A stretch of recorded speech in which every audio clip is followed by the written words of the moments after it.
超変態フラッグシップシャーペンクルトガダイブ5500円。上質さを追求したクルトガメタル2750円。今日はこの2本を徹底比較していこうと思います。今三菱鉛筆の中で最も熱いこちらの2本のシャーペン、どちらもクルトガの中では高級なモデルとして位置していますが、実は機能から使い心地に至るまで大きく異なります。今回の動画ではその違いについて明確にし、様々な観点から徹底的に比較していきます。なおクルトガメタルは先日プロモーション動画としてロング動画の方を作らせていただきました。ただ今回の動画は三菱鉛筆さんから作ってほしいと言われたわけでもなく、勝手に作っております。完全に僕の意見でお話をしていきますので、安心してご覧いただければと思います。それではやっていきましょう。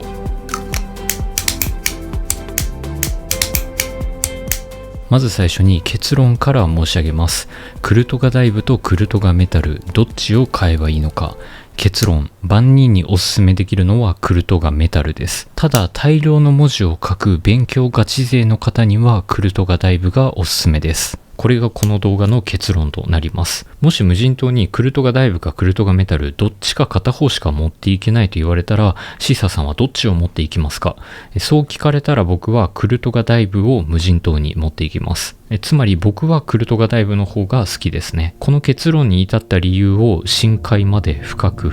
ダイブして見ていこうと思います。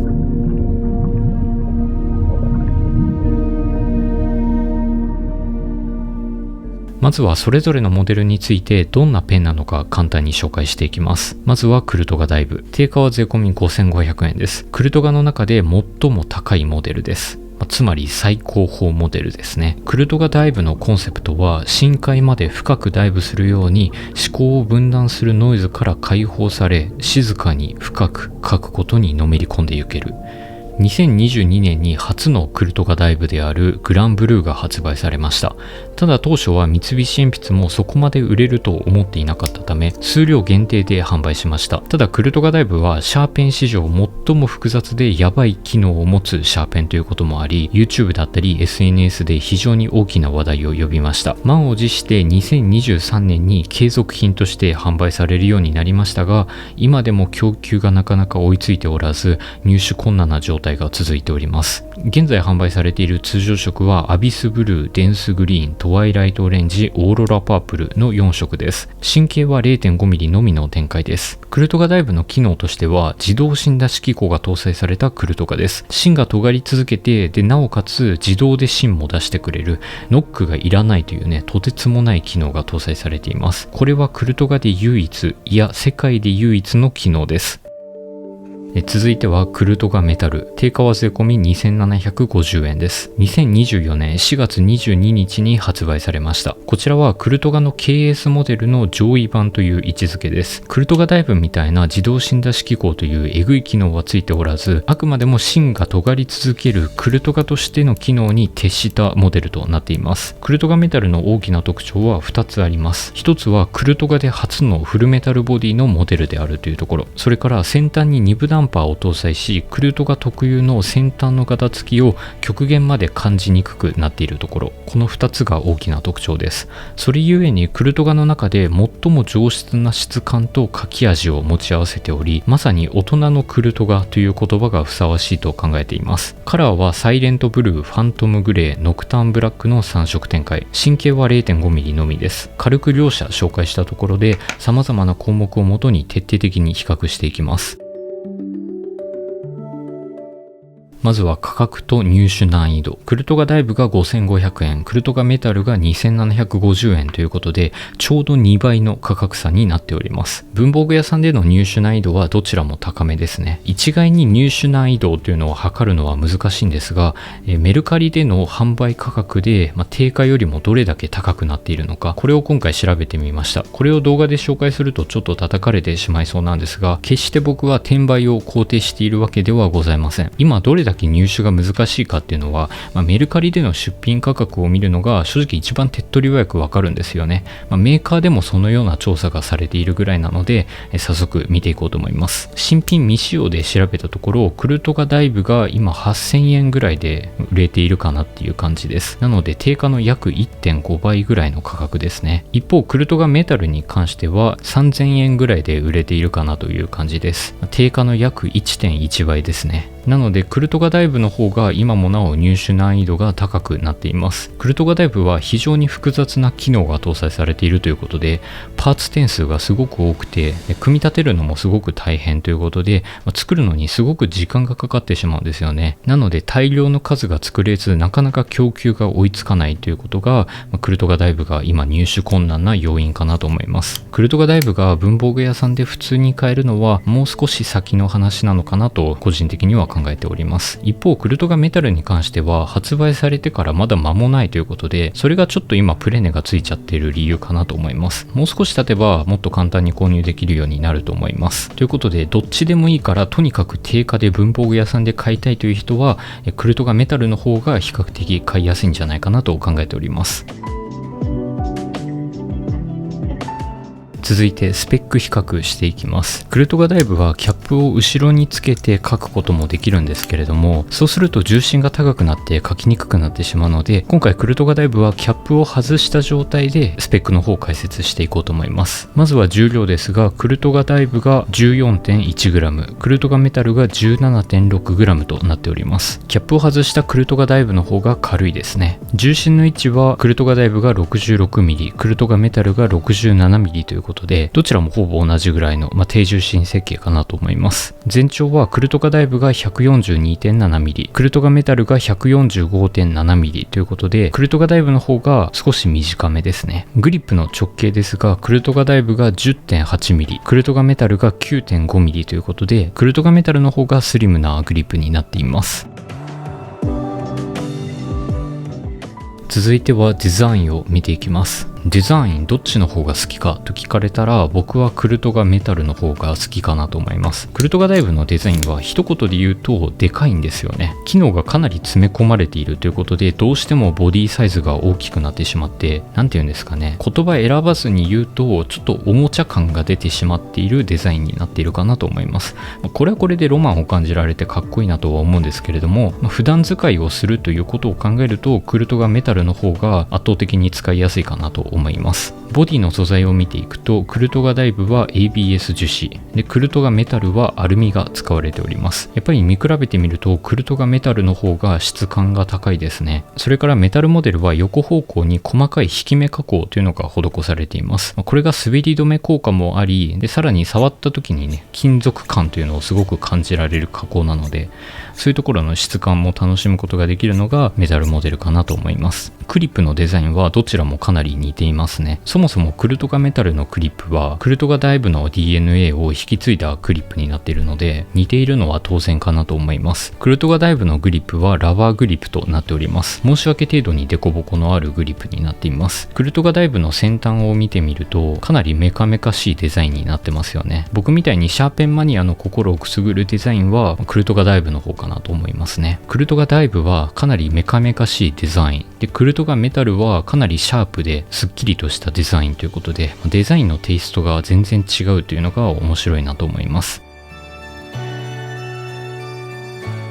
続いて両者の機能を比較していこうと思います。クルトガダイブとクルトガメタル、最も大きな違いを与えているのは機能でございます。単純にどっちの機能の方がすごいかと聞かれたら、圧倒的にクルトガダイブの機能の方がすごいなと思います。クルトガダイブの機能は世界中あらゆるシャーペンの中で最もエグい機能が搭載されたシャーペンだと個人的には思っています。ノックが完全にいらないクルトガなんですよね。こちらキャップ式のシャーペンなんですが、キャップをこのように開けると自動で芯が出てスタンバイされています。試しに芯をしまってキャップを閉じて、でさらにキャップを開けると自動で芯が出ております。なので書き始めからノックがいらないとというかなり珍しいシャーペンです。書いてる時は従来のクルトガと同じように芯が回って尖り続けて常に一定の太さで文字を書くことができます。でクルトガダイブのすごいところは440画に1回芯が自動でニョキッと繰り出されるところです。でニョキッと出る芯の長さをこのミニマムからマックスまでの5段階で調整可能です。ミニマムに設定すると440画に1回出てくる芯の長さがすごく少なめに設定されます。でマックスに設定すると440画に1回出てくる芯の長さがすごくドバッと出てくるので、皆さんの書く文字の大きさとかによってここは使い分けていただければと思います。世の中には自動芯出し機構のシャーペンはいろいろと展開されております。ペンテルのオレンズネロだったりパイロットの S30 といったものが有名ですが、それらは減った芯の長さ分自動で芯が繰り出されるという仕組みになっています。ただ欠点としてはパイプと紙が常に接してしまうため少し引っかかりのある書き味になってしまうんですよね。ただクルトガダイブはこのパイプと紙が接することなく普通のシャーペンと同じような感覚で書くことができるので、自動芯出し機構特有の引っかかりのある書き味という欠点を克服したシャーペンとなっております。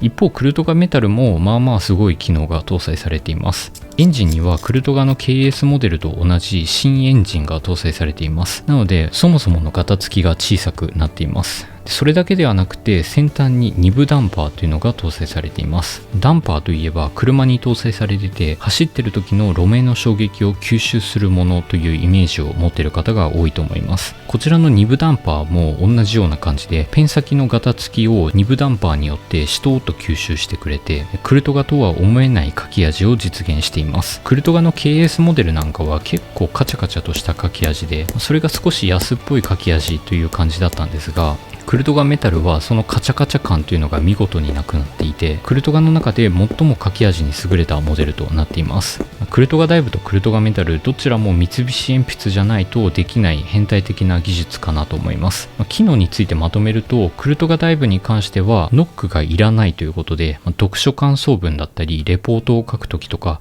非常にハードな筆記をするときに向いているかなと思います。一方キャップを最初開けるのが手間というところはデメリットかなと思います。クルトガダイブは440画に1回芯がニョキッと繰り出されるので、逆に言うと440画も文字を書かない人にはクルトガダイブの恩恵は得られないんですよね。なので電話してる時にちょっとだけメモ書きをしたりとかライトな使い方をするっていう人には不向きなシャーペンかなと思います。それからクルトガダイブのもう一つのデメリットとしては繊細というところが挙げられます。かなり複雑なパーツがたくさん入っているので、物を丁寧に扱える人でないとクルトガダイブを使うのは難しいものがあるでしょうね。使い方が雑で故障してしまって修理に出さないといけないみたいなパターンも結構あるらしいので、物を雑に扱う人には向いてないシャーペンかなと思います。クルトガメタルに関しては上質な書き味というのをテーマにした機能となっています。クルトガダイブみたいにキャップを開けるという手間もないですし、ライトな仕様からハードな仕様まで幅広く向いているシャーペンかなと思います。少しだけ文字を書く人にも恩恵を受けられるというのはクルトガメタルのメリットかなと思います。続いて書きながら比較をしていきます。まず1つ目、起動スピードに関してはメタルモデルの方が優秀です。筆箱から取り出してどれだけ早く書き始められるかというところですが、メタルモデルはノックをするだけでいいので普通のシャーペンみたいに素早く書き始めることができます。クルトガダイブはキャップを外すという手間が少し面倒なところはありますね。続いてスピード勝負の場面でどちらの方が早く書けるかですが、こちらはどちらもほぼ同じでした。一度自分が出せる最大のスピードで文字を書いてみました。こうやって比較してみるとあんまり大きな違いはなかったんですが、強いて言うならクルトガメタルの方が素早く書けました。おそらくクルトガメタルの方がガタつきの沈み込みの大きさが小さいので、その分ロスが少なく素早く書くことができます。ただこれは慣れの問題もあると思うので、慣れれば正直どっちも素早く書けるかなと思います。続いて長文を書きたいときはクルトガダイブがおすすめです。やっぱりね、読書感想文とかすごい長い文章を書こうとするときはシャーペンも結構なスピードで消耗してしまうので、そんな時にノックをする必要がないというのはかなりありがたいですね。実際 A4 の用紙を全部丸々一度もノックすることなく埋め尽くすことができたので、ここに関してはクルトガダイブの本当にすごいところかなと思います。続いて握りやすさですが、こちらはメタルモデルの方が優れています。クルトガメタルは横方方向に細かい引き目加工が施されていて、それによって見た目以上に滑りにくいんですよね。指紋に引っかかるようなグリップ力を味わうことができて、でなおかつ指に優しいということで、これはかなり握りやすいグリップだなと思いました。クルトガダイブに関してもラバーグリップが使われているので、握りにくくは全然ないんですけれども、グリップとボディの間に段差があったりして、少し書いている時に違和感を感じてしまいます。そういったところからクルトガメタルの方が優れているなと思います。続いて合成感はクルトガメタルの方が優秀です。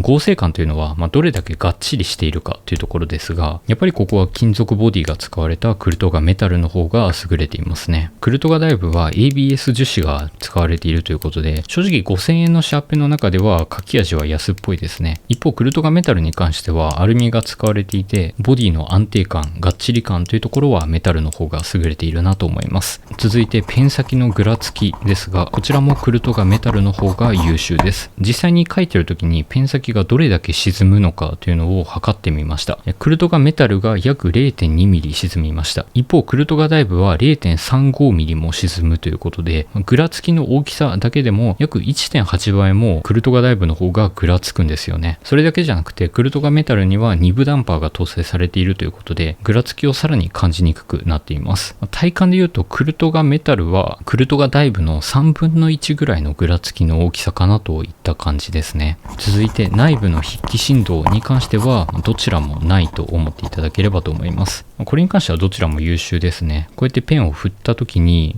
軸とキャップの隙間からカタカタと振動してしまうシャーペンとかたまにあるんですけれども、そういうのは一切なかったです。最後、どちらの方が字をきれいに書けるかというところですが、こちらはクルトガメタルの方が字をきれいに書くことができました。クルトガダイブはどうしても先端が結構ぐらついちゃうので、思ってる通りにきれいに字は書けないかなと思います。特に素早く文字を書こうとすると字が結構汚くなっちゃいましたね。クルトガメタルに関しては、ぐらつくことはぐらつくんですが、比較的思った通りの綺麗な文字を書くことができました。普通のシャーペンと同じぐらい綺麗に文字が書けるんじゃないかなっていう感じですね。ということで様々な項目で、今回徹底比較をしてきました。こうやって比べてみるとクルトガメタルの方が優れている項目がかなり多かったですね。一方クルトガダイブは大量筆記に特化したかなり癖強のシャーペンだなというのが、こうやって比較してみることでよりお分かりいただけたかなと思います。